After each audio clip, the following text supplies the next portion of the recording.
اللہ فرماتا ہے یا بنی آدم قد انزلنا علیکم لباسا یواری سوآتکم وریشا ولباس التقوی ذالک خیر۔ اللہ فرماتا ہے اے آدم کی اولاد، ہم نے تمہاری طرف ایک وہ لباس اتارا جو تمہاری شرم کی چیزوں کو چھپاتا ہے، ایک وہ لباس اتارا جو تمہیں زیب و زینت دیتا ہے، تمہیں خوبصورت بناتا ہے، اور ایک تقوی کا لباس اتارا، اور تقوی کا لباس یہ سب سے بہتر لباس ہے۔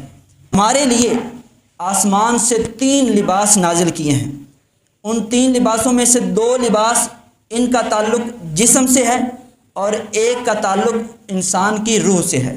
2 لباس جسمانی ہیں اور ایک لباس روحانی ہے۔